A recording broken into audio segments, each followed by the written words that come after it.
Getting up at 8 a.m. to see for 15 minutes. I'm not doing that. It's not something I'm willing to do. It's Tuesday. What about you? I'm thinking in the morning. I do not enjoy it. What's that? Before 11. What's that? I'm asking why you don't. I'm not asking why I feel the way I feel. Available because I That's just switch. how I grew up. Saying that. And we'll have. I don't know, Julie, Like, I'm not getting up at some early. She already basically left the country and it's not Already going to what? left the country. I'm calling this meeting to order at 4:10 p.m. Before we go into roll call, I'm just gonna say you all have printed agendas. So today you should need your laptops because we do have presentations. They should be shared on the screen. If you need to take notes, you do have the printed agendas with you to follow along. This is just to help minimize distractions as well as like pay our respects and everything to who's ever presenting, okay? Okay, great. So going into roll call, Senator Hart.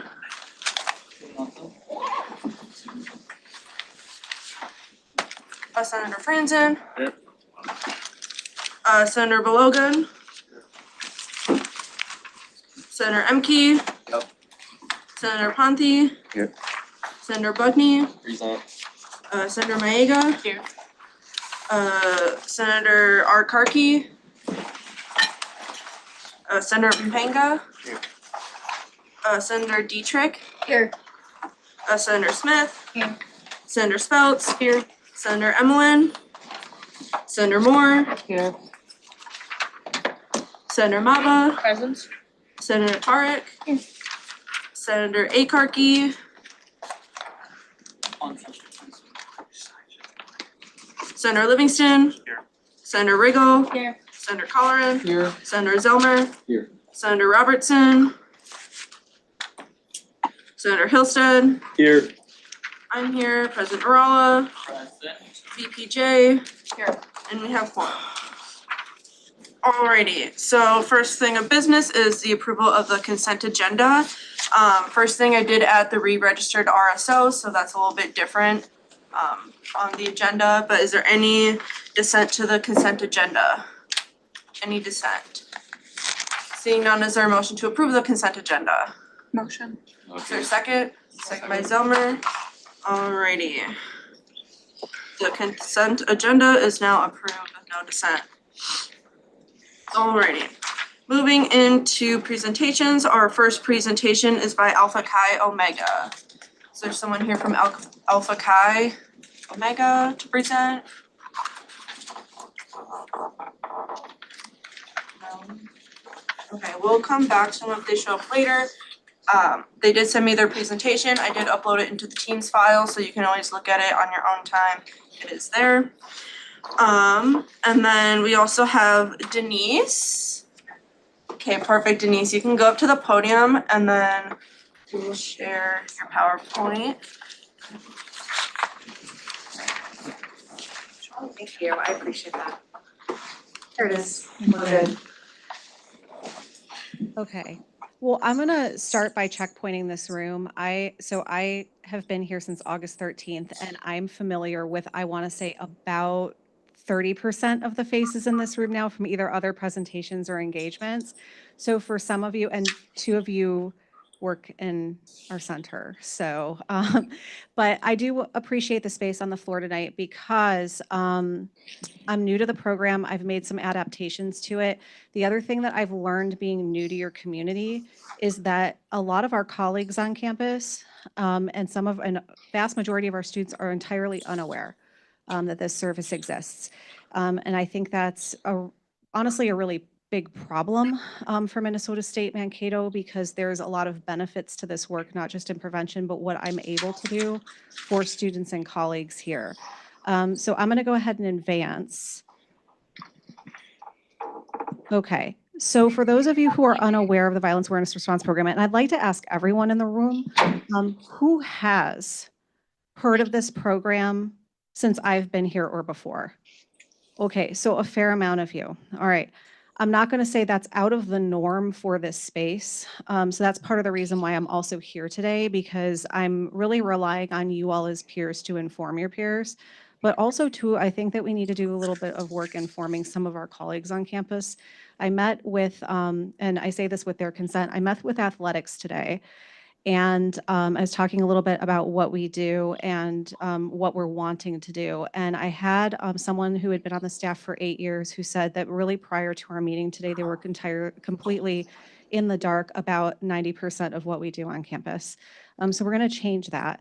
But for those of you who are revisiting this or who don't know, the Violence Awareness and Response Program provides confidential advocacy to our entire campus. So that's our students, and it's also my colleagues, right, in terms of their employment. We also do prevention education. And when we talk about confidential advocacy, we're primarily focused on sexual violence.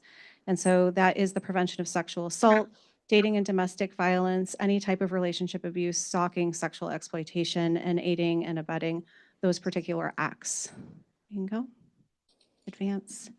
Okay, so just as a kind reminder, I think a lot of folks in the room know what sexual violence is. This is per our definition at Minnesota State system.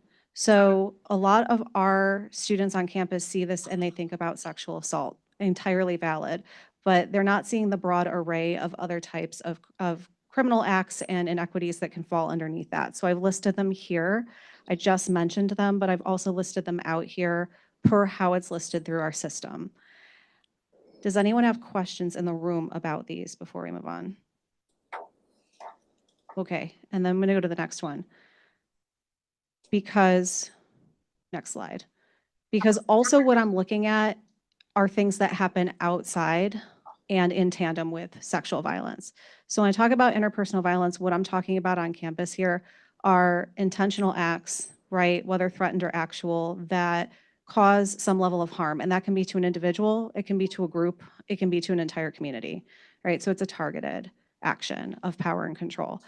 There's a lot of different types. Some of those are going to be experienced by our students and colleagues before they come to our campus.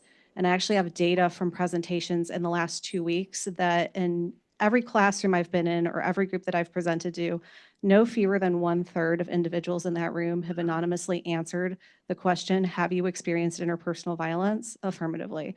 So in every space I've been in now, which is I'm reaching upwards of 400 students, 1/3 of those students have answered the question yes, uniquely, because I have their tech IDs. So there's no overlap in that either when I look at the data.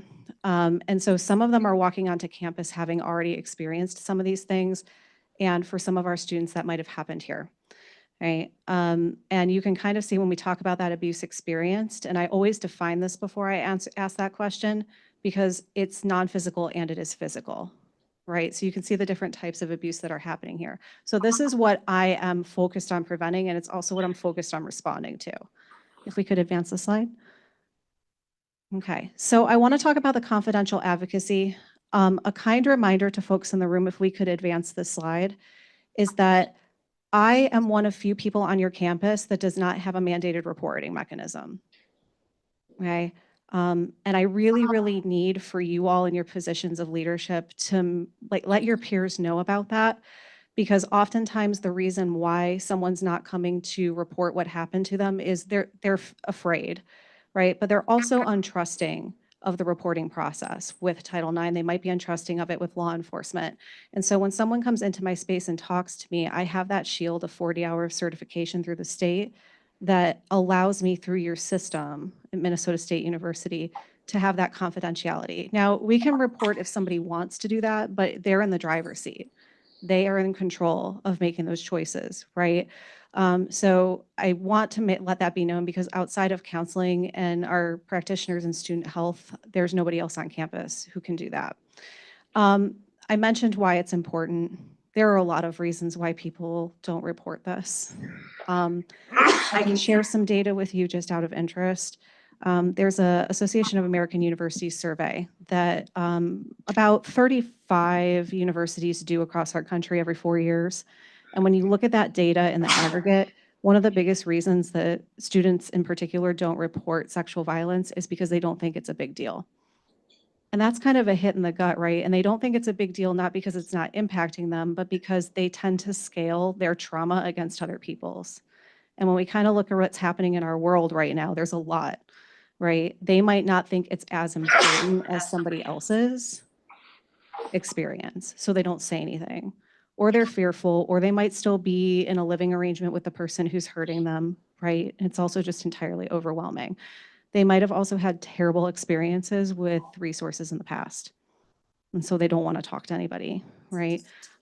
So those are some things that I'm also up against, but again, the confidentiality helps me. Who do I talk to? Well, folks who are impacted recently. The way I define recently is like within the last month, right? Or it might be longer than that, which means it might have happened before that. And there's no statute of limitations on that. It could have been 3 months ago, it could have been 10 years ago, right? But something has activated that memory and they want to talk about it. I also will support individuals who are supporting other people. So if they found out that a friend of theirs, a sibling, a family member, a roommate was impacted by this and they're not sure how to support, we walk through those steps. And here's the hardest one that we don't really think about. Friends who are supporting someone who's doing the harm. I know it's a different emotional lens, right? But in some instances, we do have students who will know that a person in their life is actually causing harm to another person and they're really just not sure how to even approach it. So those are some of the situations. Next slide, please. I do want to let you all know what's happening when folks come into our office. I think that as our student government, you have a right to know what that process looks like. I refined this process over the last 8 weeks. So the first thing that I'm going to do is a very quick intake form that all of the questions are optional. I do not require anyone to answer all of them. Sometimes they don't remember or don't know the answers to the questions too, and that's okay. The reason I'm doing the intake form, and it's lock and key, I do not keep it on the cloud here at Minnesota State Mankato because I don't want it to be FOIA'd at any point in time or accessible by accident through permissions or anything like that. But what I do with the intake form is, let's say a student comes to me and then they want to go to CADA, right, in town. Then I can take that intake form to CADA and we don't have to keep asking them to repeat what happened over and over again, right? And it also speeds up their safety mechanism. So we're not having them relive the trauma. Also, we'll safety plan. We look at long and short term. I'm sure that accessibility resources has been in this space numerous times. They're probably the office besides Title IX since I've been here I've worked with the most, today included, because a lot of times that safety plan requires accommodations for our students. And sometimes they're through accessibility and sometimes they're not.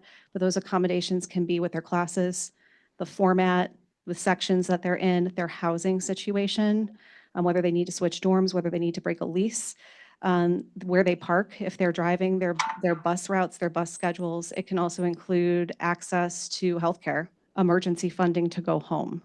I did get trained in emergency grants, so I am one of those individuals that can help someone apply for that funding now on campus, and that does include for instances of sexual violence. Also then I refer, that's based on their comfort level. So based on what they need, we refer out. I can accompany them, sometimes I don't. And then I follow up. And that follow-up is on usually a weekly basis until I know that they are in a place where they are safe, they're not dropping out of school. If they had to take some time off, they know how to reapply and get back in and be in good standing, those types of functions. So that's our goal, is to retain them in a way that's healthy, so that we don't lose them as a student here or otherwise.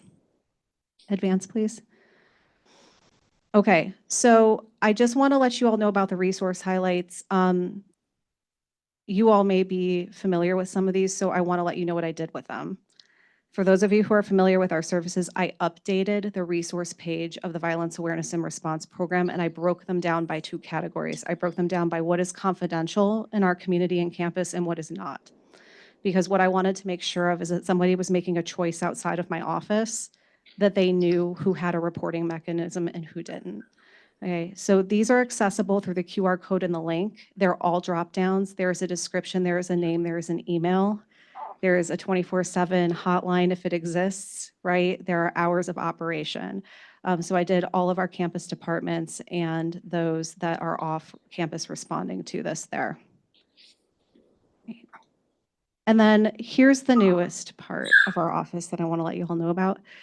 So I know some of you have heard my honesty before in the space. I really respect very, I would say, rich history of the Violence Awareness and Response Program here on campus. One of the things that I identified when I stepped into this role that was problematic for Minnesota State Mankato is that prevention education was not occurring all of the time. When it was occurring, it was fantastic, right? And where you all probably saw that, for those of you who have been here for a number of years, were like October, right, when we do domestic violence prevention, or January when stalking prevention was a part of that, or in April when sexual assault prevention was happening. And we have a responsibility as educators to elevate awareness and strategies and education around those times because they're national or international observances. Where it wasn't happening was outside of those spaces. And if you look at that graphic that I put up there, that's from the American Collegiate Health Association. That is one of the major associations that guides best practices for violence prevention and other topics on college campuses. So if you're doing it right, you should have all 6 of these things all the time, accessible to everyone who is either working on the campus or enrolled. That goes from everything from the awareness that we're still doing to providing opportunities for folks to learn strategies about bystander intervention, consent, healthy relationships, boundaries, intersectionality, right? So we talk about identity and risk, and then also trauma-informed care. And so I brought all of those things with me in a suitcase from Texas A&M University where I built them all for 6 years. And what you're gonna see on our website is that there is a request form, and those presentations are requestable for free to our campus all of the time. Classrooms, student organizational meetings. It can even be our colleagues. I was asked to provide trauma-informed care to a training today. It's something we're going to do in the spring because it's needed, right, in that particular unit. So those are some things that we're going to do, and you're going to see more of it on our campus as my time here goes on, right? And my goal, like with students who are in our office, is to also cross-train our students in our organization to be able to give those presentations at their comfort level. And eventually, what you'll see on my campus, if I can get the funding for it, which might be another SGA meeting visit, I don't know, we're just gonna talk about things. I'd love to bring a national bystander intervention to this campus program, one that is nationally organized and vetted and used at multiple institutions. That does cost money. So for right now, I'm using one that is evidence-based and homegrown. But at my previous campus, we did Green Dot bystander intervention. Some do Step Up, which is through the NCAA. So there's options, and that requires that our faculty and staff get trained to be facilitators. So it creates a bigger community. So I wanted to let you know that these things are available and that they're happening. Please advance. Okay. So this is where my kind of running around campus, meeting with a lot of folks and doing presentations is coming in, including in front of you all. So I mentioned that you can request a presentation. Absolutely wonderful. That might not fit the needs of a particular space though, but the topics might. And so there are other ways that I am looking to partner, especially with students and my colleagues who, like in this space tonight, are here at SGA meetings. They're involved. They know about these topics. They want to do more to make sure that our campus is normalizing conversations around them.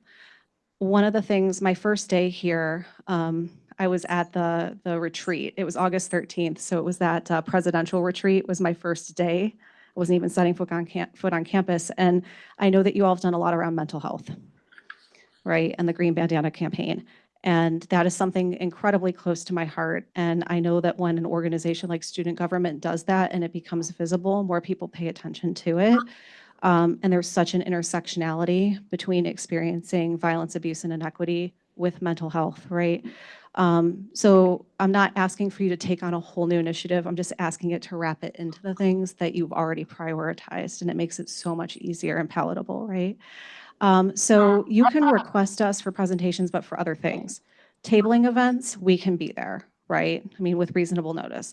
You think about us in terms of panels, right? Where you want folks to talk about certain topics or resource acquisition or what this problem really looks like without sugarcoating it, right? If you're hosting an event and you want us to be there in some way, so just supporting like our presence, we can also do that. You can attend events that we're putting on. The one thing in January that you will see that's new is we're going to do more through our office on human trafficking and slavery prevention. I really got the sense after attending our CCRT meeting earlier this month was our community response team meeting, that there isn't as much awareness in Minnesota about it, but I will tell you all what I know about human trafficking coming from Texas is oftentimes folks who are trafficking individuals prey upon areas where people don't think it's a problem. And the rurality helps because no one's paying attention. And I-35 runs through the state straight down to Texas. And it's one of the most heavily trafficked highways in the United States. So the reason that I say that to you is because I think that we need to do more on building that up. And then you can co-host. So this picture is me back in April with a group of my colleagues and students who put on Take Back the Night. And I know that's happened on this campus before. But that was an entirely student-led event. We usually would have at least 300 students at the event, and we had it serve as a fundraiser for our local sexual assault resource center. So there's a lot of ways to do that, but the students planned it and we supported it. So that's an example of what we can do. Advance, please. And then our RSO exists. I didn't ask you both to prepare, but Reese, yes, and Darnell are part of that. But PEACE is Peer Educators Acting for Change and Equity. We do have an RSO in our office. Now, if I understand correctly, there was a year hiatus, right? Like 2022? Yes. Yes. So some of you may have been here when it wasn't operating, but I know it's been around for a while because we have some alums who were in it back in the day. So you might have known it as skit-based prevention, right? It is still some of that which is getting reworked, but we have 3 branches of it. We have students who are doing advocacy, we have students who are doing prevention, and we have students who are really heavy on getting folks into the involvement, right? So like marketing, getting out in front of individuals. The one thing that I want to let you know about besides the fact that there's an open sign up is, next slide, we have conversation circles that are happening. So let's say you have a peer who experienced sexual violence and they don't necessarily want to come talk to me because I'm a staff member, right? Or they're hearing or seeing things on campus related to this that are concerning and they want to bring to the floor and talk about. The conversation circle is student-led confidential space where students talk to students. So it's peer-to-peer. So if that's something that someone would be interested in, it is another private and confidential space where peers can talk to folks who might be more relatable and comfortable to them, and then maybe talk to me if they feel that that trust is there. Next slide. And that's me. So I'm down the hall. I'm in the Women's Center. I'm in 218E. Here's what I'm going to say to you all about that. Since I have been here, I love being in the Women's Center. It is one of the most inviting spaces, and I think everyone in this room knows it's open to everyone, right? Not all of our students know it is open to everyone. There's the perception because of the name that it is only for individuals who identify as women or female, right? And it's not, even though much of our program is around equity there.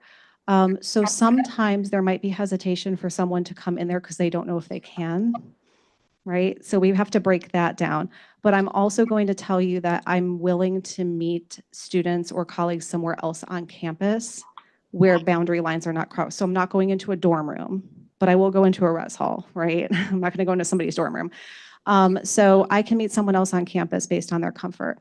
How do folks get in touch with me? Well, they can walk in, and I will tell you more often than that, that's how they get in touch with me is they walk in.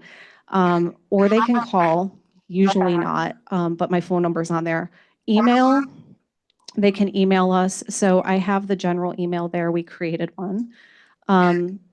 Or oftentimes it's referral. So someone might call me and I might meet them there. So if they go to CADA over the weekend and they're a student and the student says, yes, I want to be connected with Denise, then they connect with me and I meet with them and I follow up. We're also on Instagram now. That is new as of August. So I do ask, we post some really great stuff on there in terms of our programs. What helps me is more people following it and sharing it. So if you're not following us and you are on Instagram, I would very much appreciate and respect you doing that for us and sharing our content. Tomorrow is Purple Thursday. Do y'all, really quickly, it's the National Day of Action for Domestic Violence Awareness Month. The importance of it, for those of you who know, Duluth is one of the home states, or Minnesota. Duluth is one of the home cities in Minnesota to creating the Power and Control Wheel, which is the model that guides this work.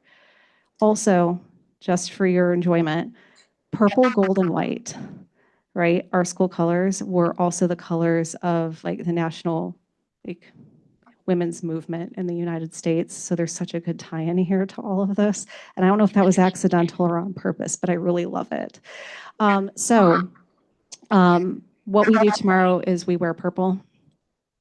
We come together. It is a social media campaign. CADA does a little bit more with it in terms of proclamations in their counties for services. But what I will tell you is a lot of folks, it can be active, it can be passive, but it's a comfortable way to show support for everything that I just talked to you about. And a lot of times if we want folks to come forward and have more conversations about this, they have to know that a campus is actually observing it, right? And that it's more than just my office and my students, right? And the couple of people that hang out with us all the time doing it. So if you would like to join us tomorrow, we are doing a photo in front of, I don't know if it's a flame, I don't know if it's lips, I don't know if it's a torch, but that red statue outside, okay? Between the Memorial Library and the CSU, we are doing a group photo there. Anyone is invited, or you can do your own. And the one thing that I ask that you do is tag us if you post so that we can cross-post it, because this is one of the ways that I try to get traction out to being like, people are doing this, they're observing it, and here's what it's for. It's just not a fun thing that we do. It's not performative. It's something that has meaning behind it. Okay, so that is what I wanted to present to you all. This is my way of getting to know you all. This is my new face. Again, my name is Denise Krisafi. My history in this work is really rich, and I'm not gonna, there are other people who need the floor, so I'm not gonna share that all with you tonight, but if you wanna know about it, come on down to the CSU and I will tell you all about it and exactly how I feel about the need for faculty to honor accommodations that are put in place, because that was something I dealt with today. So I'm a little fired up about it, yeah. Any, good? All right.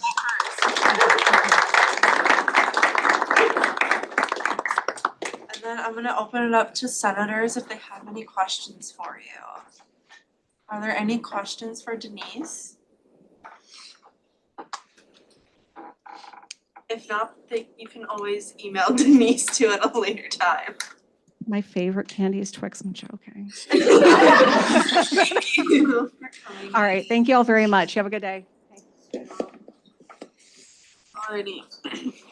So our other presentation, Alpha Chi Omega, they are here. So if you would like to come up to the podium, and then we'll get your presentation ready.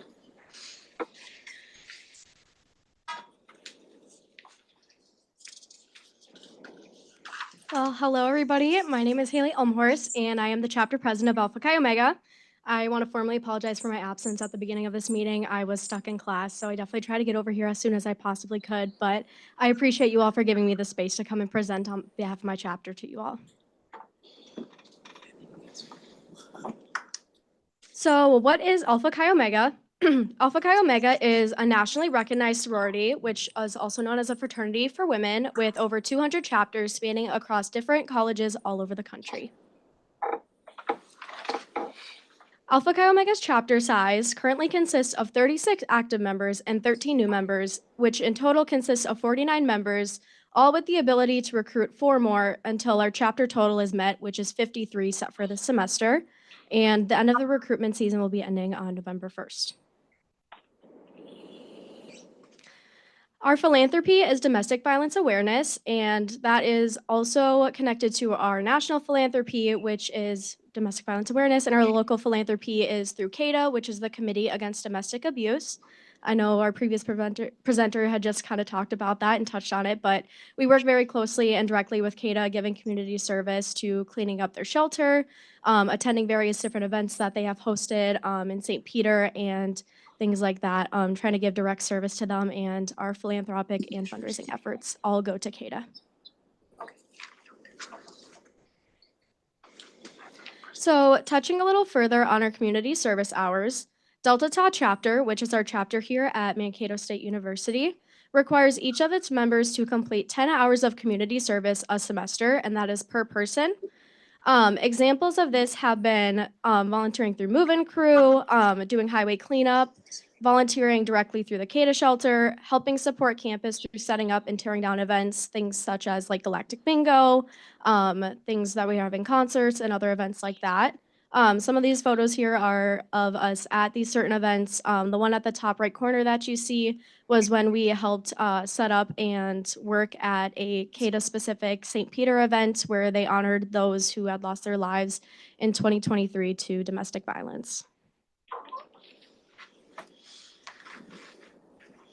Now, some key dates that are really important to our chapter right now is we are having our major philanthropy event, which is open to the public, so anyone is more than welcome to attend. And that will be at the College Town Clubhouse November 9th from 11 to 1 p.m. And for the main part of our philanthropy, we will be selling hot cocoa and cookies. It'll be $5 a ticket to enter for unlimited cookies and cocoa. And once again, all of these fundraising efforts that we receive go directly to CADA, their shelter, and the support that they need. Now, touching a little bit on some of the leadership opportunities that our chapter presents, we have the opportunity for every single member of our organization to hold a leadership position of some sort. We have 16 executive officers on our board, and they oversee a committee consisting of multiple small chair positions, which are also available to members. So, for example, all of those in the photo down below in the white shirts, those are all 16 of our executive board members. Each of them oversee a different part of chapter operations, such as our philanthropic efforts, our PR and marketing. As chapter president, I oversee the whole board. We also have those who develop our membership skills, our leadership skills, finance, things like that. So we have something that is accessible to everybody and what they're interested in doing. And these positions not only provide smooth chapter operations, but they also provide many opportunities for members to develop their leadership, public speaking, planning, programming, marketing skills, and many more.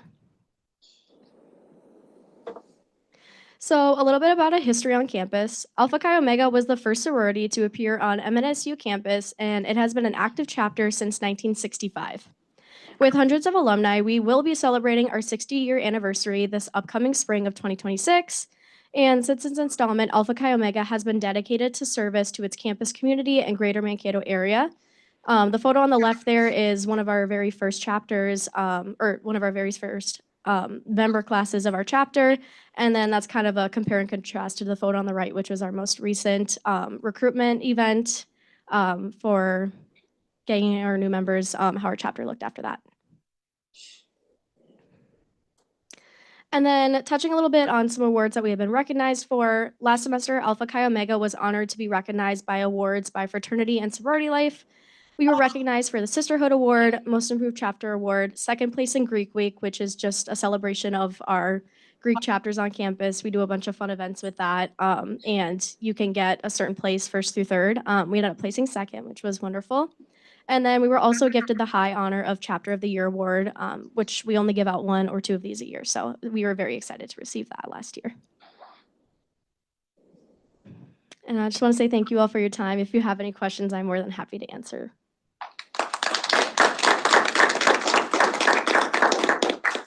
Are there any questions for Alpha Chi Omega? Seeing none, thank you. Thank you. Alrighty, so next we will be moving into open forum, and we do have our DEI coordinator, Amal, here to share some updates. So I'm gonna give Amal the first go at the podium before I open it up to anyone else. I haven't been here in a while on the podium. That's like a really strange feeling. But hey, my name is Amal. I am coordinator for DEI committee for student government. And I just wanted to share with you a couple of updates and things that we're working on. And the first one of them is that our committee members are writing a strategic plan for student government DEI. And what we're doing is we're trying to do a little bit of research and understand what a good strategic plan looks like to incorporate everything, include our goals, write a good draft, and that draft will go on to a feedback serious because we want that to go through the DI departments and organizations. We want that to go through you and students to see if you have any comments, if you want to add anything. What we plan to do for the feedback is to show that to you by the end or mid-November. So that's exciting. Our next thing is we're having a town hall next week on October 24th, made for student concerns, feedback, and communication. So if you have friends who want to share something, if you want to share something, please come by Student Government, CSU 280. Everyone who's watching that are also welcome to come. There will be snacks, and there will be us senators who will listen to you.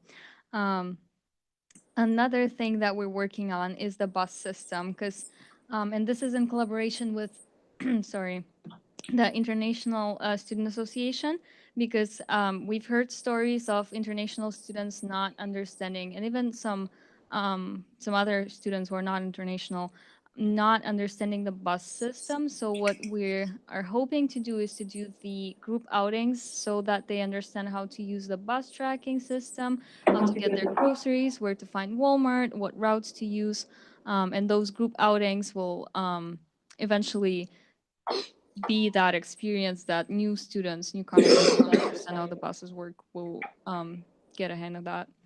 Another thing is we will look into the bus system more to understand if we can make a website page that addresses all the FAQs for students. And the last but not least, is that we're looking into the system issue of preferred names, because apparently somewhere the preferred names are not working and are not readable and not accessible. So we will look into that and how we can address the issue. And that is what we're working on. Lastly, would love to invite you all to our meetings. The meetings are bi-weekly. They're happening 4 to 5 on Fridays. We do meet at the student government office, but I also provide the Zoom link for those who can't make it physically.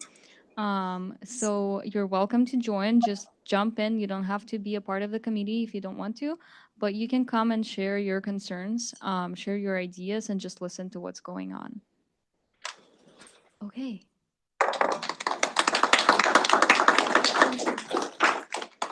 Are there any questions for Amal? Senator Riggle. Would the Friday meeting be this Friday or next Friday? This Friday we're meeting. The next Friday we're not meeting, and that's bi-weekly. Thanks for the question. Yeah. Senator. Yield to redundancy. No. Okay, yield to redundancy. Okay. Any other questions? Seeing none, thanks for coming in, Thanks Amal. for having me. Alrighty. Is there anyone else here for open forum? I took my name, I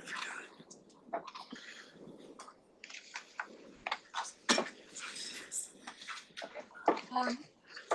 Hi, I'm Kai. I'm one of the Get Out the Vote coordinators who you might have seen around on campus. This is a new thing that was formed last semester because typically this is a role that is handled by the student government, but we had a very gracious donor who funded our formation. For this current election year, we are 3 students and a staff member, Jeremy Reisenberg, who also handles orientation in the Family Services Office, so you might have heard and or met him.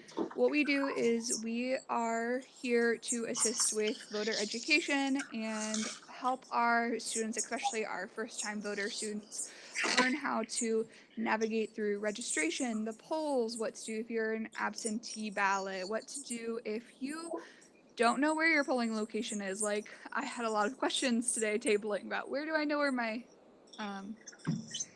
polling places. Sorry, the words midterms kind of fried my brain, not going to lie, a little bit. But we are here to just kind of answer any questions that our students have, as well as assist them in the registration process. I know that online registration ended yesterday at midnight So for many students, they don't know how to register at polls. What do I need to bring? Do I need to bring my MAB ID, my state ID? Is it the real ID? If I don't have a real ID, do I need to bring my passport?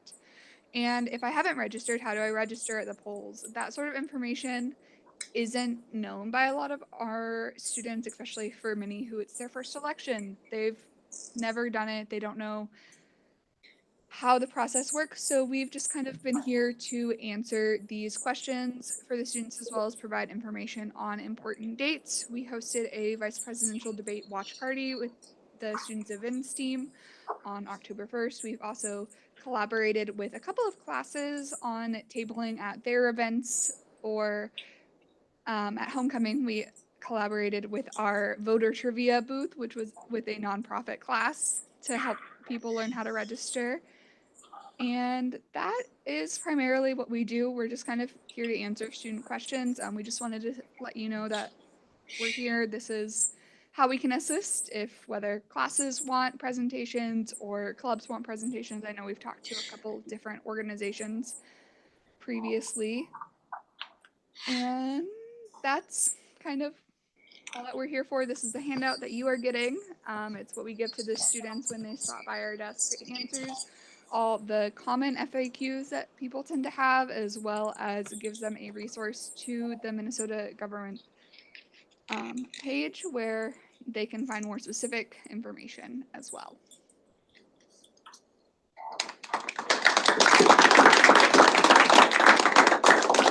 Are there any questions for Ty? Great, seeing none, thank you. Is there anyone else here for open forum? I see a hand, yes.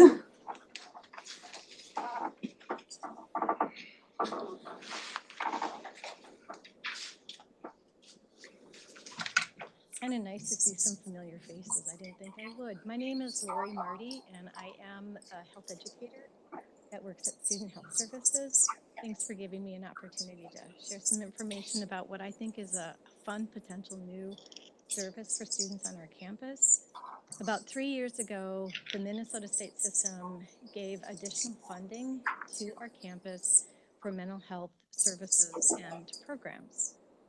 And one of the things that I'm exploring to do with that funding is to purchase one or two nap pods.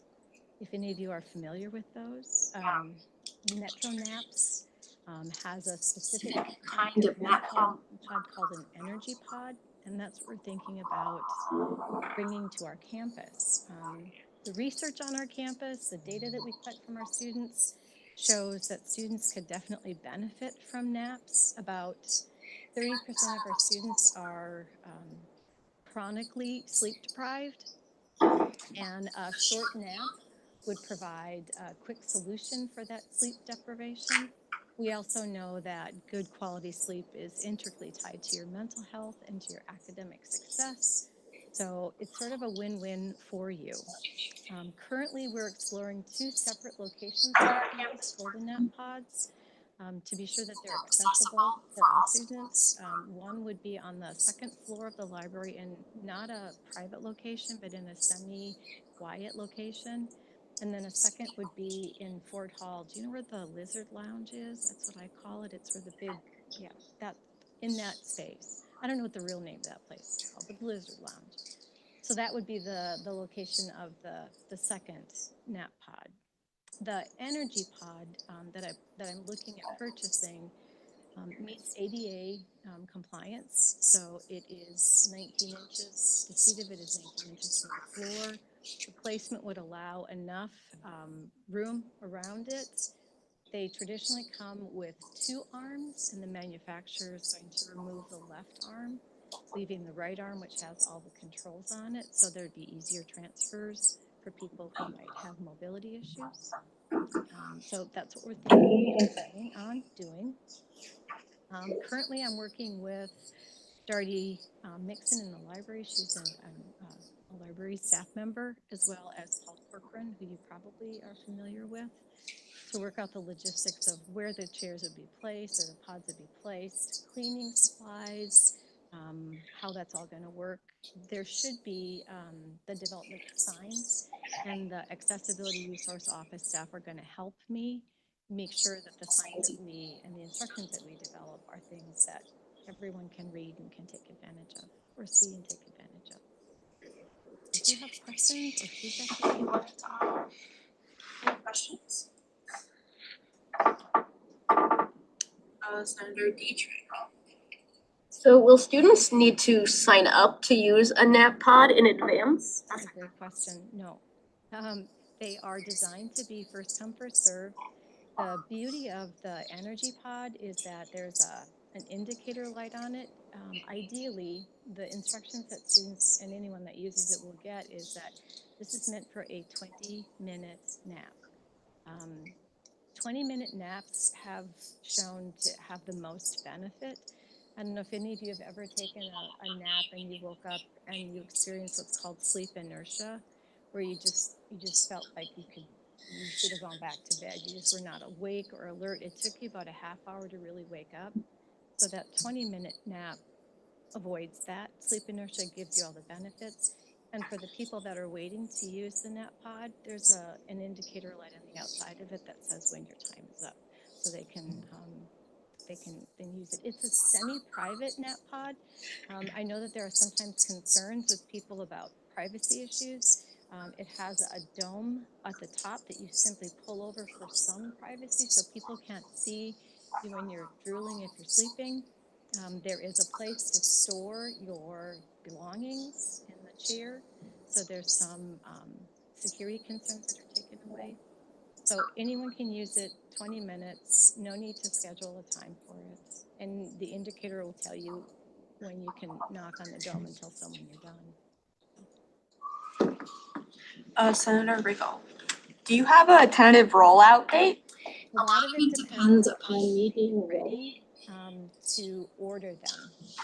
So I still have to work on signs. I want to be sure that everyone can easily understand the instructions that go with the nap pods. They're fairly simple, but for someone who might have vision issues, vision challenges, it might be hard for them. So we're working on developing recorded as well as written instructions and QR codes that people can use. As soon as I have that established, and working with Paul Corcoran to make sure that the places that we want them to be is where they should be, then I can go ahead and order them. Hoping to get 2. That's my goal. Senator Blogan. I was gonna ask, does it make you fall asleep, and how are you gonna wake people up in 20 minutes? That's a great question. So it actually does do that for you. There is a light that's on when you get in that goes off. You can either listen to your own music, or it has pre-programmed music for you, so you can put your earbuds in and listen to it. And then when it's time for you to wake up, the lights gently come back on, and it has sort of a shaking motion, sort of like someone walking up to you and saying, "Hey, it's time to wake up." You might oversleep, there's no doubt about that, but the nap pod will not be operating anymore the way it normally is. So it's ideally set up for a 20-minute nap. I'm sure someone's going to figure out that they can change the timer on it and sleep for 2 hours, and that's going to happen. The nice part about that is that the nap pods come with a USB port. So we stick a USB in and get data off, and that shows us how long the chair has been used. Like if a person went in at 2 o'clock and we could see that they were still in there at 4 o'clock, we're going to know we have a frequent sleeper on our campus. We can, just make a point. And all of the material says that you agree to the regulations or the rules that are set forth with the nap pod, which says this is designed for a 20-minute nap. Senator Colleran. Yeah, so as you said, you're planning to purchase 2 nap pods, and I know there's definitely a lot more students than 2. So is there a long-term plan to purchase additional nap pods, or as a tentative? What's the thought process of that? So for right now, what is available in the account that we have is for us to get 2. They're not inexpensive because they're automatic. So you press a button and a sleep cycle starts. It's not just like a chair that you can lay down and then there's a timer that's going to go off. So it's a little bit more expensive. In an ideal world, I would love to have like a sleep lounge for people with multiple chairs, but that would require some space and some additional funding. Senator Maega. My question is similar to Andrew's question. Is it gonna be single pods like the math pods? Single pods, like a single Capacity. right. It is designed for a single person at one time. Senator Deidre. Obviously, with so many different students potentially using a pod in a day, how is the hygiene factor of that considered? That's a great question. All of the materials that we would provide that go with the pod, instructions, banners, things like that, would also include cleaning supplies. The manufacturer sells cleaning supplies that go with it. It's like a cleaning tower. So it has a place for wipes. It has a place for the garbage for the wipes. Paul's talked about the staff that work in those two areas would do a complete and thorough wipe down once a week, which is what they do with most other equipment. It's going to be up to the user to use the wipes to clean it. I know a lot of people ask me about that, like I'm a real germaphobe, I wouldn't use it. If it was me, I would probably wipe it before I went to take my nap and then again when I'm finished. So and that's fine. Also, the QR code that's going to be a part of the instructions that goes with it will have an opportunity when the people click on it, it takes them to a survey to let us know that this is where I was, this is how my nap was, this is what I liked, this is what I didn't like. It also gives them an opportunity to tell us wipes are running low or there wasn't adequate supplies for us.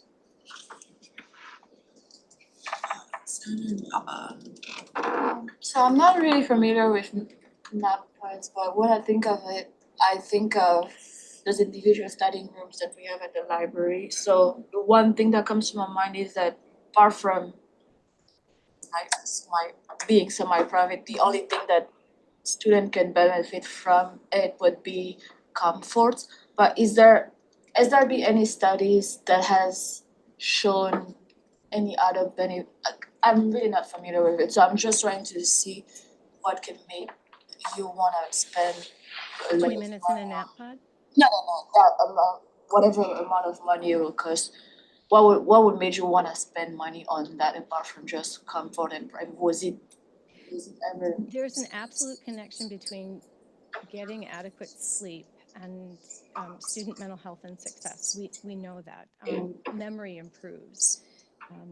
Students do better on short-term memory recall. They do better on tests if they have adequate sleep. And Ford Hall came to mind because a lot of students that are in the clinical sciences building or in Trafton or in Ford Hall are working on research projects in labs later. And so for them to come to someplace else, they don't have time to go home in between some of the things that they're working on. So this would be a great place for them to just catch a quick 20-minute nap. There's lots of research that shows that 20-minute nap is more effective than caffeine or other stimulants to help you stay awake. We just know from the research. Our campus data shows that our students really need it. There's a significant portion of our students, let me see if I can pull it up here. 20% of our students, when we ask them on how many of the last 7 days did you feel sleepy or tired, 20% of them say all 7 days. I never felt well rested. So there's obviously a sleep deprivation problem with students. You're busy, you have jobs, you serve on Senate, you have classes. So if you can take a 20-minute nap and that can benefit your studies, your academics, that's going to benefit students as a whole. It's not a private location, but it's as private as we can make it. The dome of the nap pod, it's like a reclined chair. The dome is just to protect people from seeing the upper half of your body, so that the lower half of your body shows.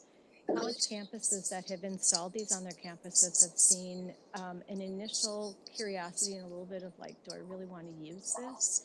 And then as students became more accustomed to it, use really increased. I spoke to universities across the country that have already installed them on their campuses, and they've been seeing a lot of success with them. Students will use the NAPPOD. They're fairly busy.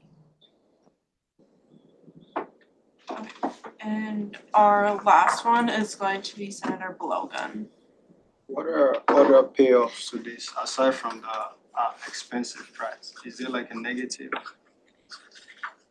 Is there a negative with Yeah, the what's the payoff aside from the expensive price of the equipment? So they understand, what you're asking me, is there something that would be a drawback to Yeah, purchasing like them? what's we have the positive side of it, it improves memory and stuff like that, but what are the negative side of it? Someone sleeping too long, probably. I'm gonna ask this question. I talk to classes all the time about this.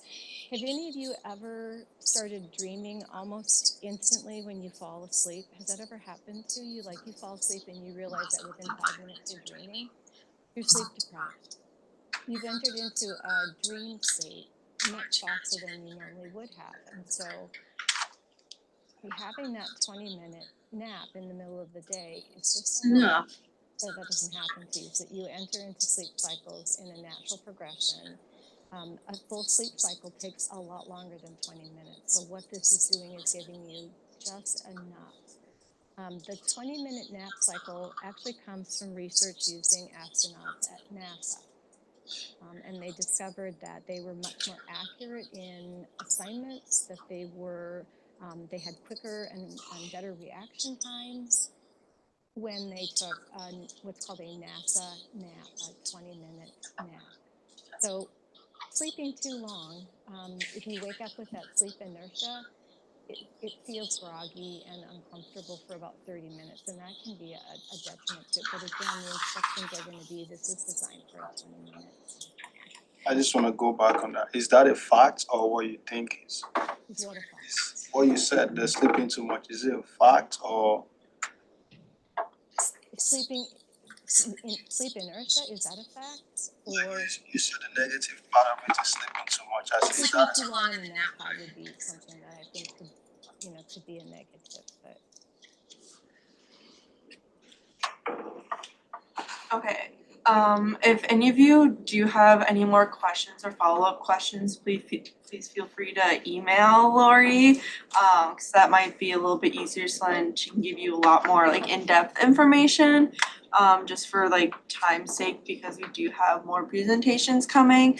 But we do appreciate you coming to talk about this with us, and if you do find out more information about these nap pods and when that process could be starting, we'd definitely like you to come back and let us all know. Thanks. Thank you.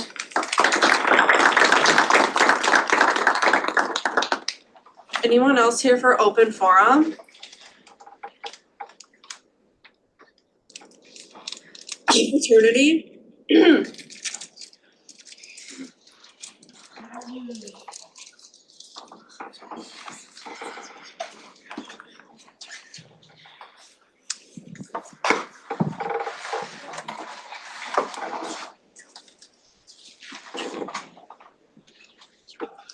Are you ready? All right, hi everyone. So my name's Joey. I'm the president of the Sigma Chi fraternity on campus here, and I'm here to kind of just give you guys a short little introduction into what we're all about. So on the next slide here. So we were founded in 2003. We were only 21 years on this campus, so we were one of the shorter, if not the shortest, active time here on campus.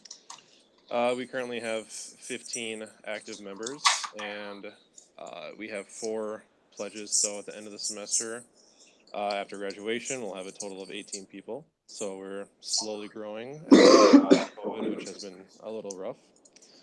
And then just a little fun fact, our fraternity's motto is In Hoc Signo Vincit. It means in this sign you shall conquer. And so our philanthropy, we are through the Huntsman Cancer Institute in Utah, in Salt Lake City. we have been partnering with them since 2005, and in that time, we have raised over $35 million for that institute. In just 2022, 2023, the fraternity as a whole was able to raise over $3.5 million to fight cancer. And so, yeah, I think that's it's a great partner for us to have, and I love donating for that. And so on the next slide, that's just a picture of the recently renovated place. And next up, for community service, we participate in highway cleanup, rake the town, and then we'll be volunteering for the marathon as well here in town. And then this picture is just from this past weekend. We just had cleaned up our stretch of the highway, which is just north of St. Peter. And then any other small events that pop up, we like to participate in as well. And then any upcoming events, so we have PIASIG, which is basically we're down in the CSU on the main floor. If you see a bunch of us with these letters and a tarp under us, that means we're doing PIASIG. If you donate $3, it goes straight to Huntsman Cancer, and you get to take a pie and put it in our face. On November 9th, we'll be just having a little tailgate versus St. Mary. We'll probably be doing a little bit of grilling. If anyone wants to stop by, we'd more than love to have anyone. And then Flapjack Feast is also a philanthropy towards Huntsman Cancer Institute. It's kind of similar to campus's pancake breakfast, where we just invite anyone and everyone and try and raise as much money as we can for cancer by filling up people's tummies. And then just a few accomplishments that we have. In 2022, we won Chapter of the Year. 21 and 22 was Most Improved. From 2020 to 2023, we had the Fraternity Man of the Year. And then for 2 years in a row now, with Noman Sinatira and Eddie Wynn, we have had the Male Homecoming Royalty. And I think that's it. Yeah, thanks, guys. I appreciate it.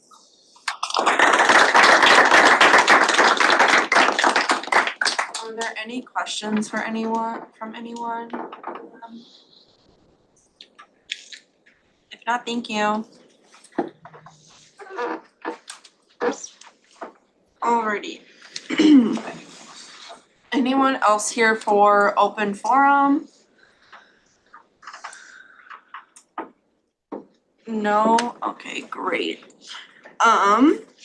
Before we go into officer reports, just wanna make a note that the reason that we don't have computers is so we're all like paying attention and we're all focused. So that doesn't mean you can sub your phone as your computer. Thank you. So we're gonna move over to President Narala and his report. Alrighty, hello folks, happy midterms. Hope your classes are going really well. I have finals week this week, so fingers crossed. But I just have a quick couple of updates for you this week. Last week, Sodexo hosted our Global Chef event on Friday. I hope you guys were able to taste some Netherlands cuisines on Thursday. I was able to attend that event. I saw a couple of you here at this table with me there. So that was really exciting. Right following that event, I was able to meet with Jim Lund, who was the student body president in 85-86. We went over, had some conversations, and we tried to draw parallels of everything that happened back in the 80s that still goes on today. Like how meetings still happen on Wednesdays, still at the same time, and had some pretty fun conversations about some projects that you've been up to. There might be an opportunity for student government presidents to start attending foundation board meetings as an ex officio member. So we're working on adding another event to the calendar of future student body presidents. Earlier this week, I had the opportunity to meet with the Vice President of Finances as we're rolling into budget seasons. We had some conversations about our budget, the system's budget allocation modeling systems, budget timelines. You'll get to meet her later in the semester and in spring as our way of sharing more with all of you in this group. Following that, yesterday I had the opportunity to attend University Budget Summit right before we attended an event organized by the library with Dr. Keith Payne. If you don't know, The Broken Ladder, How Inequality Affects the Way We Think, Live and Die has been selected as Library and Learning and Department of Psychology's University's Common Read for this year, and you should definitely check that textbook out as well. Upcoming in this week and the next, we have some work hire study interviews lined up, so fingers crossed we'll get some work study students for our offices. If you know folks who are work study eligible and are looking for offices that they want to work at, student government is hiring, so let them know.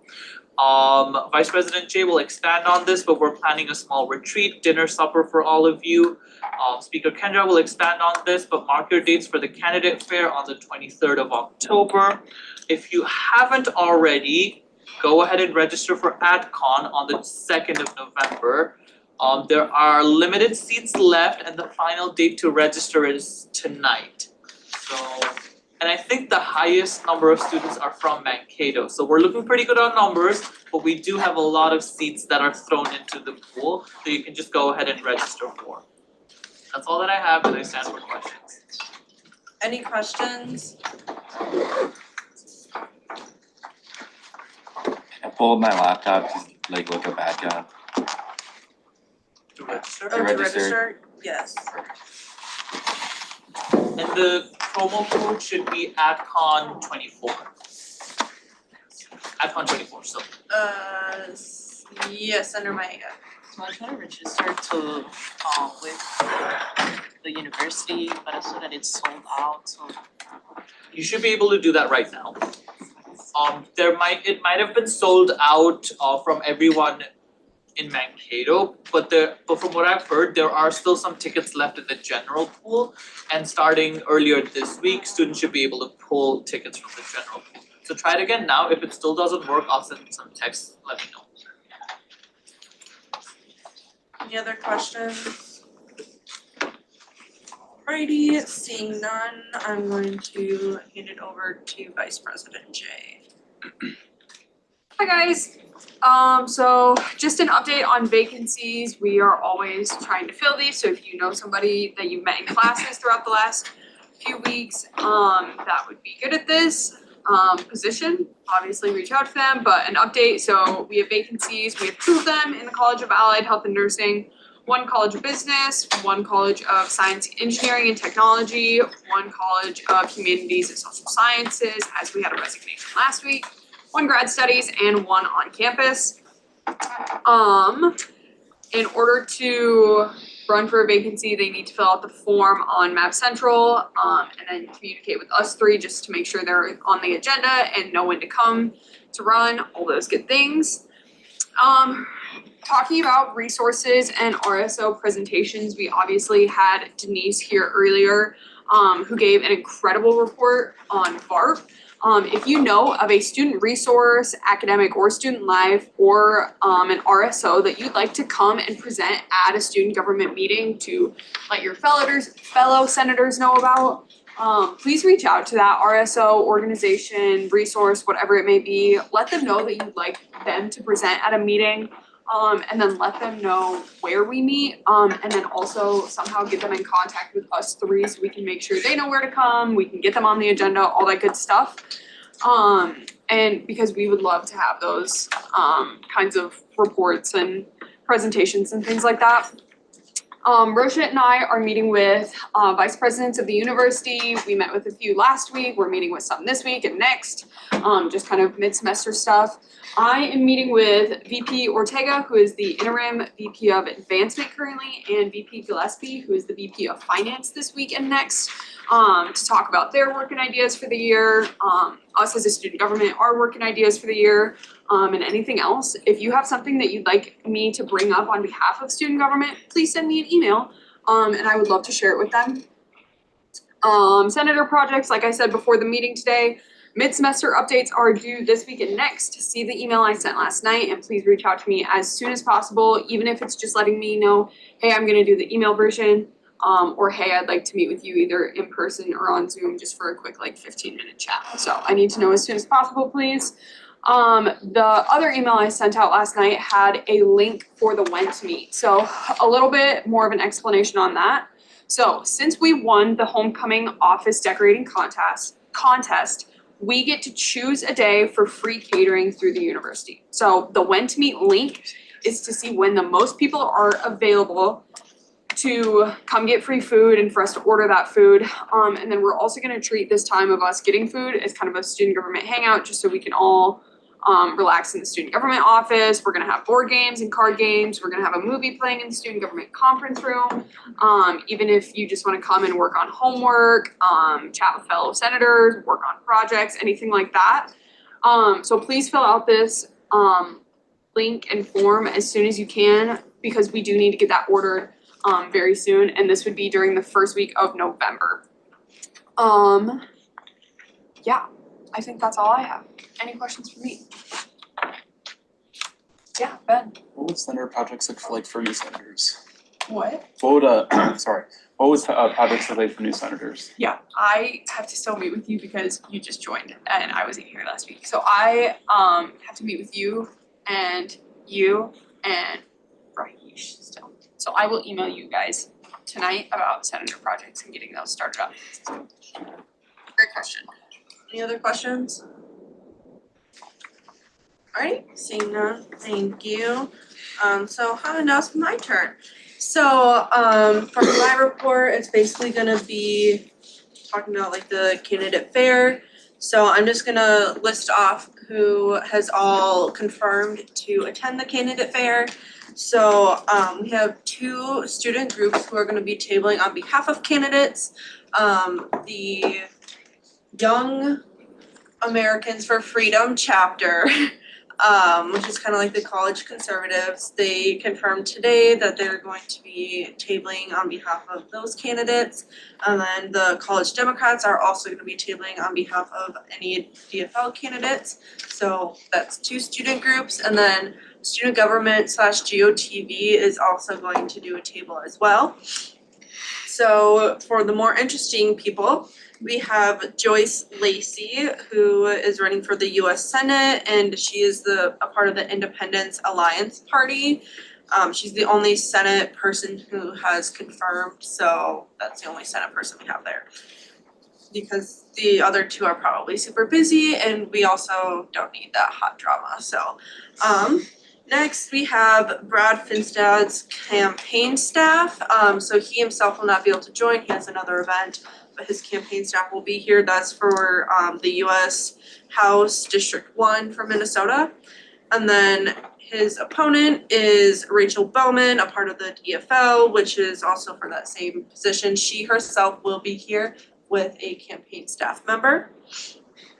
And then next we have Elizabeth Hankey for school board, Christopher Kine for school board, Liz Ratcliffe for school board, Aaron Roberts for school board, and then we also have Dar Vosberg for Minnesota House of Representative 18B district for GOP, and then her opponent Luke Frederick for Emmett House, DFL is gonna be here, Brett Skilbred City Council, and then Jeff Brand for the Minnesota House 18A district, and his opponent did not RSVP. So that's the list of all of the people who are gonna be there. If you can show up and help out, I'll count it as office hours. And if you can table and stuff, that'd be really great. Also spread the word to any of your friends. Did reach out to a bunch of people on campus to advertise it, like in the can, Maverick Insider and things like that.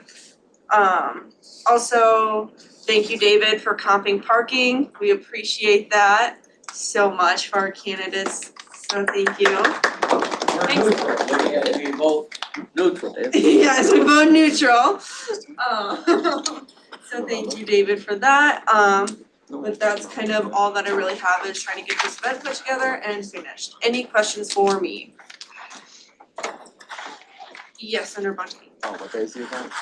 Wednesday, October 23rd, so next Wednesday, from 11 a.m. to 1 p.m. down in Nav Ave, so by the Starbucks area.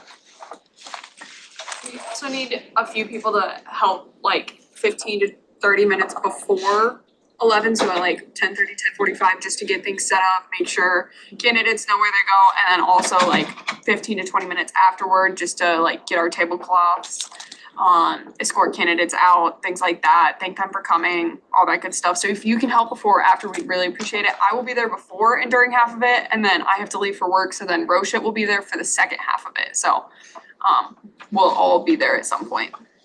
I will be there the whole time. Alrighty. I don't think there's any other questions. So we're gonna move to the Dean of the Day. Dr. Mohammed Alam. Okay, good afternoon, everyone. Still awake? It's quiet. All right, so my name is Mohammed Alam. I serve as the Dean of the College of Science, Engineering, and Technology. It's a long name.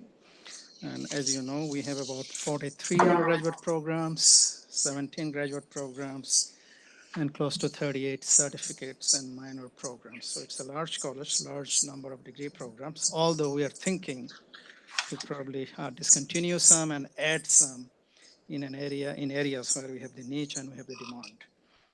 So in terms of academic program development, we added 3 undergraduate programs. One is in software engineering. The other one is a Bachelor of Science program in agronomy jointly with the South Central College. And the third one is Integrated Science and Technology program. It is mainly offered through MinPoly, mainly intended for those students who graduate from community colleges, but they may not be interested to pursue engineering or other degrees, and this one is interdisciplinary kind of degrees for them. Besides that, we have several other programs at various stages of development in the process. So one of them is a BS in artificial intelligence, another one is a BS in robotics engineering. Then we have a BS program in automotive engineering and another one in manufacturing engineering. So among these, the BS in automotive engineering and manufacturing engineering, these are at the advanced stage of approval. So hopefully everything will be streamlined in the near future. The other 2 undergraduate programs are still in the development stage. We are also working on 2 master's degree programs, one in artificial intelligence, the other one is in robotics engineering. Again, it is going through the review process. On the research side, over the last 1 year, our faculty and staff members worked very hard. As we speak, our research increased from like $10 million in externally funded research awards from August 2023 to over $10 million as we speak now. And we're expecting another $1.5 million. If we get that, that will increase it to $11.5 million. So why it is important? Because when our faculty gets research grants from external agencies, it helps actually to support students, because we hire both undergraduate and graduate students to assist faculty in their research activities. On the fundraising side, over the last 1 year, we raised about $1.1 million. Of those, we just got a $500,000 endowment. It's mainly intended for providing scholarships to our students. So those are the main snapshots. We are also very interested to increase the laboratory infrastructure for our students. For example, we have just introduced a new machine. It's called Forced Load Analyzer, mainly for civil engineering program. And the investment is about $723,000. So if you're interested in civil engineering or you work with a local company, this machine would be very, very helpful too. It's mainly used to measure the strength of beams. Like if you drive a car on a bridge, below the pavement, there are like beams that carries the load. So this machine is used to measure the strength of those beams as well as the pillars that we have for buildings, how much load it can carry. All right.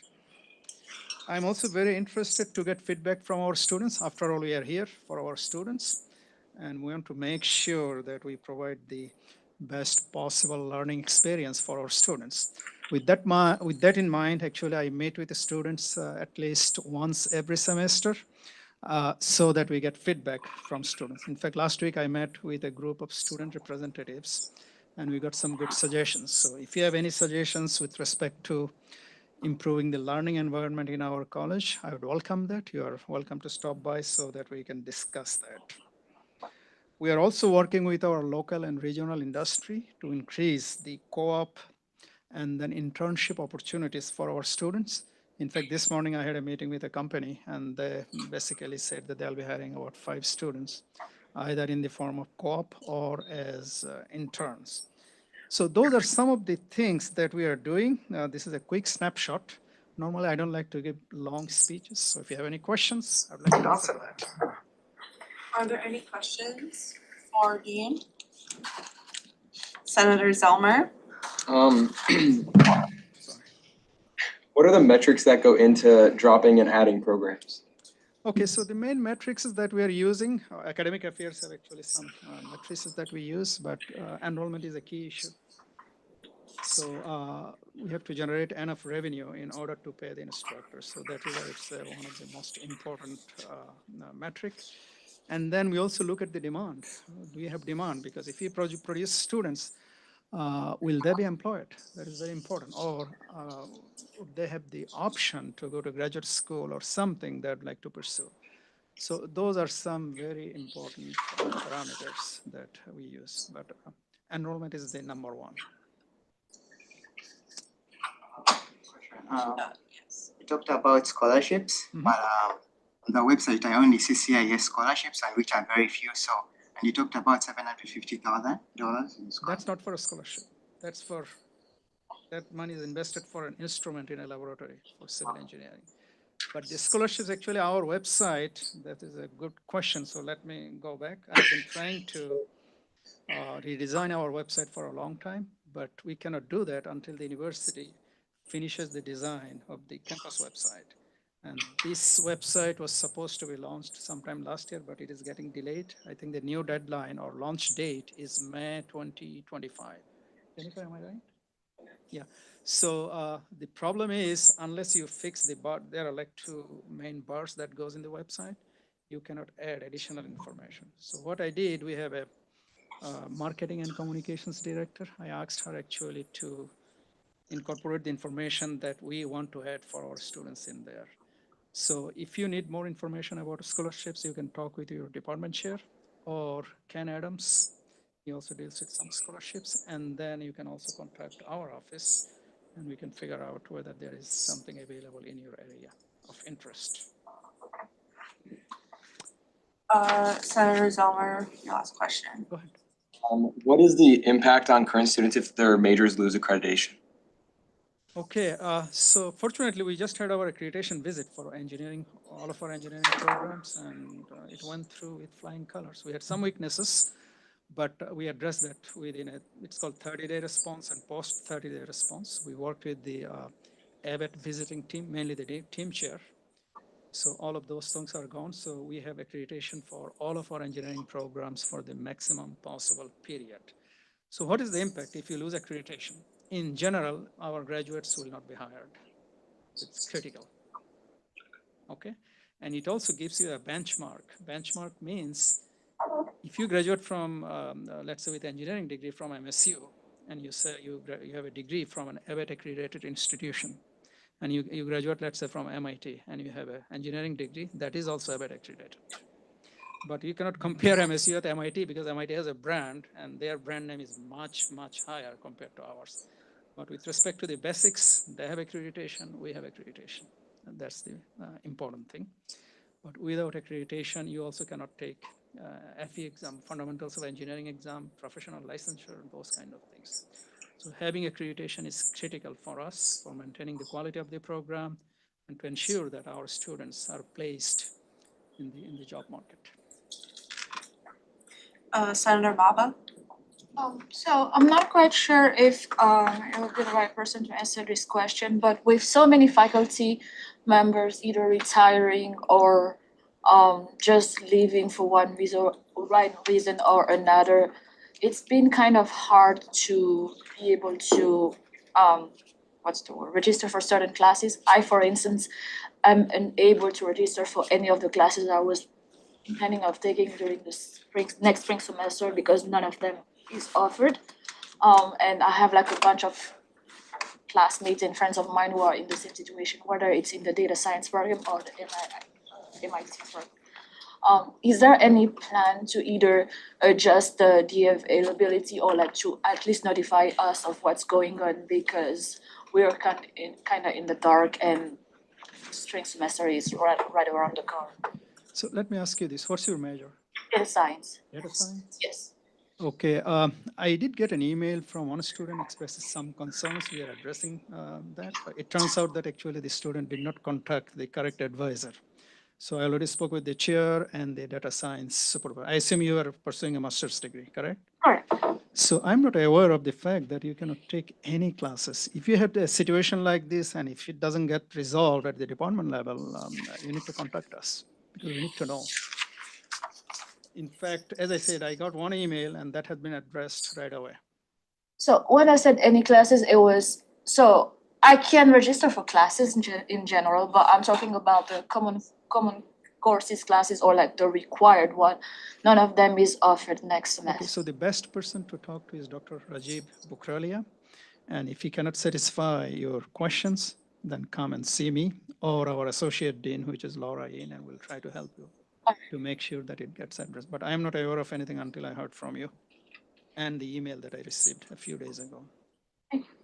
All right. Senator Moore. A question. So for programs that have been restructured, so for example, I know biology has been restructured, so a lot of the programs that were separate are no longer like as separate. How does that affect the metrics when it comes to things like enrollment and career? I mean, obviously it wouldn't be career yet because it's just been done. Yeah. So let me give you a generic answer. Biology restructured some of the offerings of their programs mainly to ensure that they can go for accreditation. Because engineering has accreditation, technology has accreditation. We also want to make sure that our science programs are also getting the accreditation. So that is one of the main reasons they are trying to restructure their program. Having said that, we have a lot of programs where we have 0 enrollment or 1 enrollment. And in order to maintain a program, we have overhead. So we don't want to maintain those kind of programs. We want to introduce programs where there is demand, where we can basically provide the kind of learning experience to our students, and they can use it in their job market or for their graduate studies. So in a nutshell, the biology restructuring, they're doing it in order to make sure that they provide a better educational experience to the biology students. I'm just gonna interject and make a comment. As a grad student in the biology department, they were just doing some class restructure to make sure that majors and non-majors got adequate direction, adequate level of the content. So people who are just taking anatomy as an elective versus like nursing majors who need to take it, they just structured the course differently, so then it's a little bit to adjust for the difficulty level. So hopefully that was not what I was asking. But thank okay. you. Yeah, just kind of wanted to. That's one accreditation is the other point that they're trying to pursue. And then Senator Livingston. As pertains to kind of the fields that all the fields that make up your college, how does these programs compare to other schools in the Minsky system? Well, as far as engineering is concerned, I would say we are probably the #1 right now in terms of accreditation or other matrices that we can use. As far as I know, St. Cloud University, they do offer some programs, especially in mechanical engineering, but our program in mechanical engineering, for example, is in good standing. But every program, every university, every college, we have some challenges here and there, but our job is to mitigate and navigate through those challenges to ensure that students' learning are not affected. We want to make sure that we provide the best learning experience with respect to the faculty expertise that we have, with respect to the resources that we have. Alrighty. If anyone has any follow-up questions, you can definitely send an email to our dean afterwards, but thank you so much for coming in. Thank you so much for having me. Alrighty, so now we're going to move into senator reports. If you don't wanna give a verbal report and if you have a written one, you can upload it into Teams and just say, view my written report, or if you can do a short, super fast summary, that'd be great. Senator Maega, you got anything? Yeah, hello everyone. So the project that I've been working on is the creation of a colloquium for students in the CIS department. So far I've met with the CIS graduate coordinator, Dr. Paralia, and I've also met with Dr. Velfos too to get some insight from faculty, since this is gonna be a place for both student and faculty to connect with each others. And I've got some insights, and the next steps would be to reach out to some aerosols and also to the math and geography department, because they're currently running successful colloquium on campus. And I've also talked to the dean and the director of graduate studies about the project, and this aligned with their project as well, which is the Grad Student Association, which is gonna be a place for graduate students to connect with each other from different departments. And it's also something that I've discussed with Dr. Velfos as well. We trying to encourage students from different departments to come together, share whatever they'll be doing, and present their research as well. Yeah, that's the project. And I made a survey that's gonna be sent to CIS students. And since this is gonna be brought to a bigger scale, like including all graduate students, I'm gonna have to revisit the survey again. It was already ready and I had some feedback about it, but I'm gonna have to redo the whole thing again. I mean, not really redo it, but just change some stuff to make it available for everyone. Yeah, and the survey should be ready by next week because I don't have a lot of changes to make to it. So I'm just gonna change it a little bit and have some feedback again, and it should be ready. I also have some update from the College of Graduate Studies. So currently, they are working on promoting connection among students, as I mentioned, from different departments and campus. And they're also working hard on the Graduate Student Association. And there's also an online application that's gonna be for graduate students, and the application should be ready next spring. There's also updates going on their social media, so encouraging all grad students to check the social media of the graduate studies. And last year we had two major issues that we brought out to the student government from graduate studies. One is the MBA program being exclusively online, and they're trying to figure out how to make that not completely changing the program, because that's gonna take a lot of time, but like make sure that the skills that the students are getting from the MBA program are also available for students who cannot attend online. And the second issue was the 14-hour work hour for graduate students. They don't really have a lot of update about that because this is a state level issue, but they're working hard on how to find a solution for that. Thank you. I'm gonna go to Senator Moore first. So for clarification, is the survey going out to only CIS students, or is it also going out to students who might not be CIS students that have to take a certain number of CIS classes, for example? So mainly the project was the creation of a colloquium for CIS students, but we trying to get feedback from graduate students from other departments and colleges as well to say if like this is something that's gonna interest them as well. So it's gonna be mainly available to graduate students from all colleges. President Narala. Students United on Sunday will talk about the graduate student pay rate. It's on our agenda. I told them to put it on there, so I got you. Cool. Are there any other questions for Senator? Seeing none, Senator Colleran. Okay, I'm gonna go up there.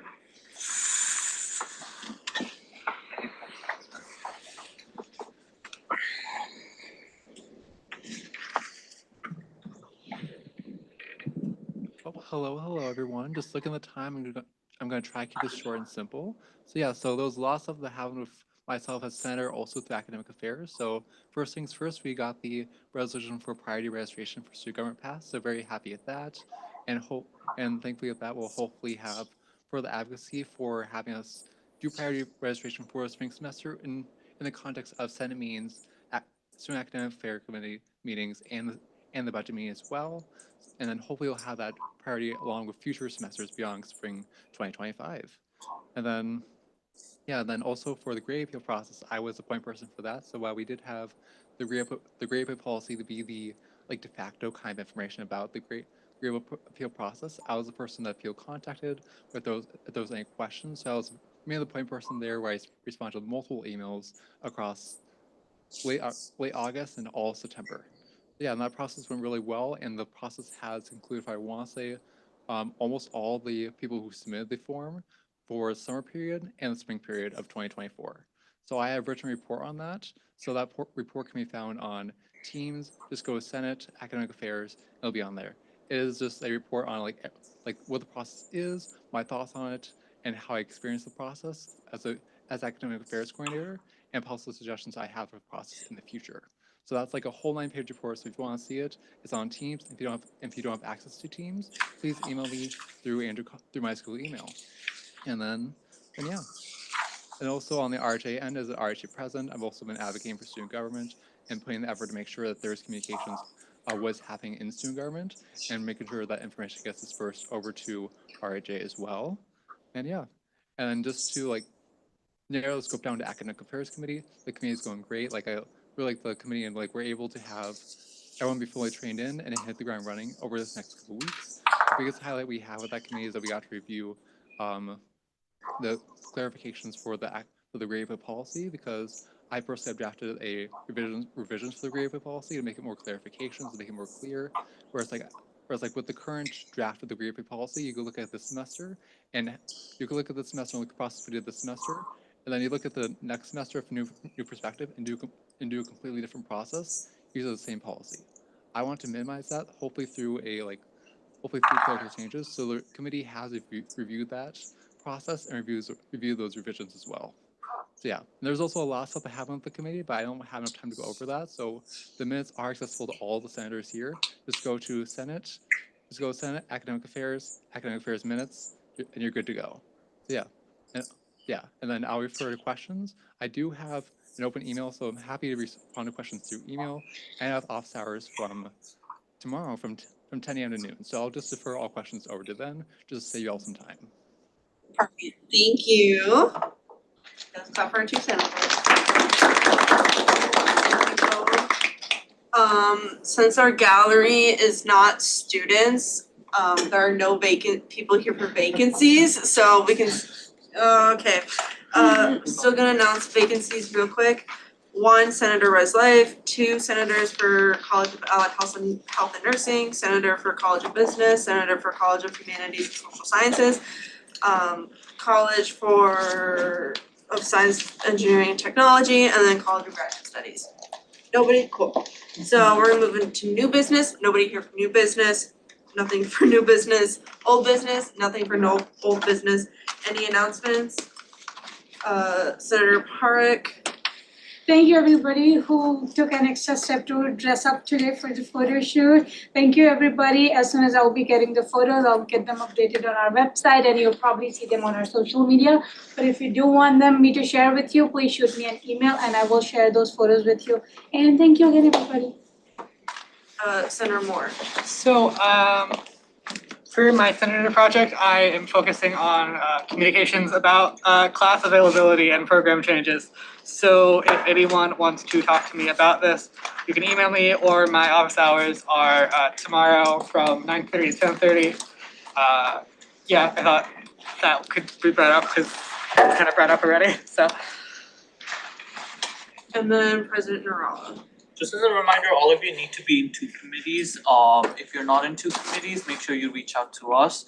A couple of other announcements. Thank you for everyone who showed up to the hockey game. I forgot to mention this. For a couple of you at this table, it was your first time attending a hockey game, or it was your first time attending MSU's hockey game, or a first time attending our hockey game as a student. So thank you all for showing up and showing our Maverick spirit last weekend. A couple of announcements from John. FSL is hosting the Family Weekend Pancake Breakfast from 8 to 11 on Saturday, October 26th. So you guys you guys are available, definitely show up. The Community Engagement Office is hosting Socktober with the goal of gathering 400 new unused pairs of socks, undergarments, all that will be donated to various shelters in town. So if you have some of them lying around, definitely think about donating them instead of throwing them away. They can be brought over to Students Activities Office and they'll be more than happy to collect it from over there. Senators, you'll soon be provided with an election and a budget timeline. We have it ready, we're just waiting on approvals from different departments before rolling it out to you. Mark those down on your calendars. A big responsibility for you over spring will be deciding the different budgets, and we'll be doing a little differently than we've done it in the past years, but we'll definitely keep you in the loop as it goes. Another announcement from College of Business, next Tuesday, the Center for Innovation and Entrepreneurship will be hosting an event with Maha with Maha, who's the CEO and founder of Digital and Savvy. I'll be sharing more information about that event to you guys on Teams folder. If you're not on Teams folder already, reach out to us as soon as possible. That's everything. Any other announcements? Yes. Just to add a little bit more about Family Weekend, I'm one of the co-chairs for Family Weekend, and that's coming up in a week and a half, so October 25th to the 27th. There's a nice calendar of events. For students, your families, please engage in all that. Friday afternoon and evening, Saturday, and Sunday during the day as well. So a lot of athletic events. Student Activities is hosting some things like Price is Right. There's a lot of fun events going on, so please take part. Thank you. Any other announcements? Oh, Senator Riggle. Really quickly, because we all leave, Speech and Debate is having a tournament this weekend. If y'all want to stop by, check it out. It's the end of Friday, Saturday and Sunday.